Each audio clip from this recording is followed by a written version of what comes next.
Hi అండి. అందరికీ నమస్తే. Welcome to Shanvi's vlogs. ఈరోజు మనం రాగి రోటీ రెసిపీని హెల్తీగా ఎలా ప్రిపేర్ చేసుకోవాలో తెలుసుకుందాం. ఈ రాగి రోటీని ఇంట్లోనే చాలా ఈజీగా ప్రిపేర్ చేసుకోవచ్చు. మరి ఆ ప్రాసెస్ ఏంటో చూసేద్దాం. ఫస్ట్ అయితే ఆనియన్స్‌ని, కరివేపాకుని, క్యారెట్, కొత్తిమీర, పచ్చిమిర్చిని ఇలా సన్నగా కట్ చేసుకొని పక్కనుంచేసుకోవాలి. ఒక 4, 5 క్యారెట్‌ని తురిమి ఇలా పక్కనుంచేసుకోండి. ఇలా ఈ సైజులో కట్ చేసుకొని పక్కనుంచేసుకోండి.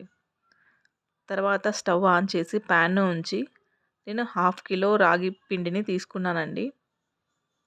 ఈ పిండిని మీడియం ఫ్లేమ్‌లో వేయించుకుందాం.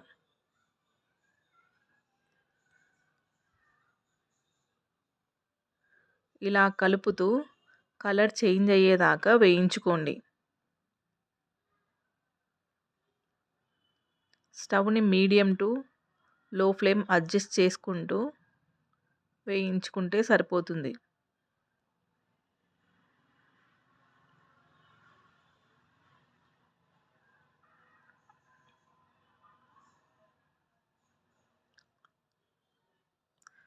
ఇలా కలుపుతూ మాడిపోకుండా వేయించుకోండి.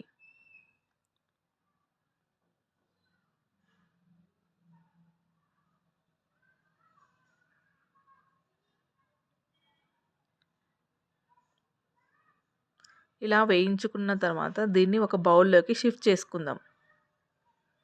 ఇలా మొత్తం పిండిని వేసుకున్న తర్వాత మనం కట్ చేసుకున్న ఆనియన్స్‌ని, పచ్చిమిర్చిని, కొత్తిమీరని,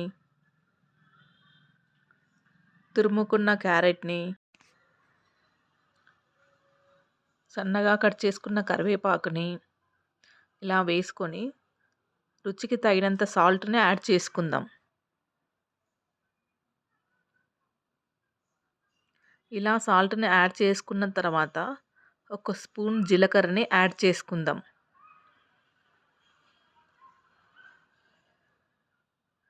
ఇలా వేసుకున్న తర్వాత ఈ వెజిటబుల్స్ అన్నీ పిండిలో కలిసేలాగా బాగా కలపండి.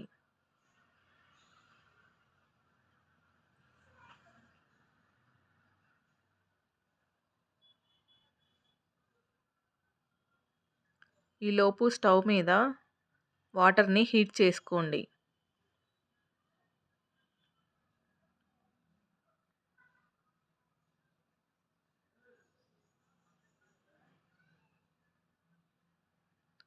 ఇలా మరుగుతున్న వాటర్‌ని కొద్ది కొద్దిగా యాడ్ చేసుకుంటూ చపాతీ కంటే కొంచెం సాఫ్ట్‌గా తడుపుకోండి. ఈ రాగి రోటి పెరుగు పచ్చళ్ళలోకైనా, ఆనియన్ సలాడ్‌లోకైనా చాలా టేస్టీగా ఉంటుంది. ఇలా మరుగుతున్న వాటర్‌ని వేసుకొని ఇలా కలుపుకోండి.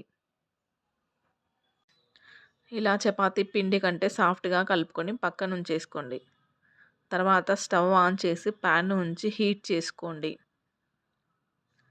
ప్యాన్ హీట్ అయిన తర్వాత ఒక టేబుల్ స్పూన్ ఆయిల్‌ని వేసుకొని ఇలా అప్లై చేసుకోండి. తర్వాత పిండి ముద్దను తీసుకొని ఇలా రోటీలాగా ప్రెస్ చేస్తూ